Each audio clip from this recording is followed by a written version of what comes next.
مخالفین مجلس اتحاد المسلمین جو اپنی ایک بلدیہ کی سیٹ کو اپنے گھر میں نہیں بچا سکے، آج یاقوت پورے میں آ کر مجلس سے مقابلہ کرنا چاہتی ہے۔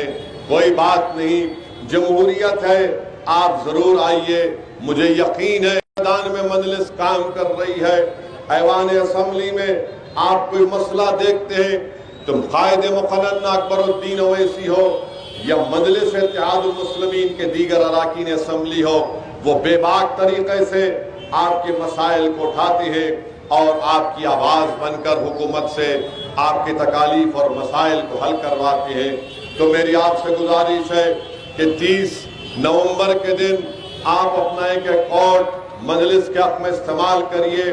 یہ مخالفین مجلس اتحاد المسلمین جو اپنی ایک بلدیہ کی سیٹ کو اپنے گھر میں نہیں بچا سکے، آج یاقوت پورے میں آ کر مجلس سے مقابلہ کرنا چاہتی ہے۔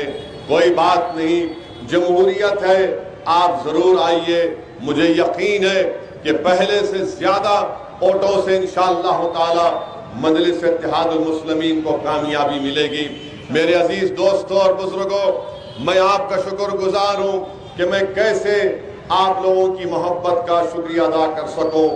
آج جب ہم خلندر نگر میں دورہ کر رہے تھے تو ایک ایسی خاتون سے ملاقات ہوئی جس کا میں آپ کے سامنے بیان نہیں کر سکتا، ان کے جذبے کا، ان کی محبت کا۔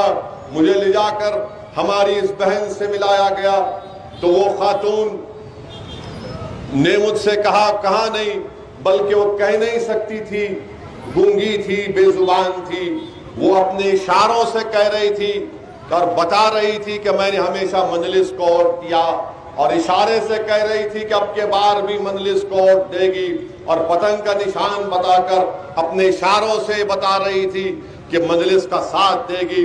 پھر مجھ سے کہا کہ میں نے ان کو بھی ووٹ دیا، تو میں نے کہا کہ تم نے ہمارے والد کا بھی ووٹ دیا تھا؟ تو نے کہا کہ ہاں جب میں نے کہا کہ تم نے سالار کو بھی ووٹ دیا، تو کہا میں نے سالار کو بھی ووٹ دیا۔ میرے عزیز دوستوں اور بزرگوں، جس کو اللہ سبحانہ و تعالیٰ نے زبان نہیں دی گفتگو کرنے کی، مگر ان کے پاس اتنا جذبہ اور محبت ہے مجلس کے لیے، میں کیسے ایسی محبت کو، کیسے ان لوگوں کے لیے کیا میں کر سکتا ہوں؟ میرے عزیز دوستوں اور بزرگوں، جب میں نے اس خاتون کی اس محبت کو دیکھا تو اللہ کا شکر بھی ادا کیا، اور مجھے خوف بھی ہوا کہ اب ہماری ذمہ داری بہت زیادہ ہے، کیونکہ اگر ہم ایسے لوگوں کی امیدوں پر نہیں اتریں گے، اگر خدا نخواستہ ہم ان کو شرمندہ کر دیں گے تو اللہ کے پاس ہم کیا جواب دیں گے؟ میں ایک بزرگ سے ملا، یہیں پر آپ کیا جم دورہ کر رہے تھے۔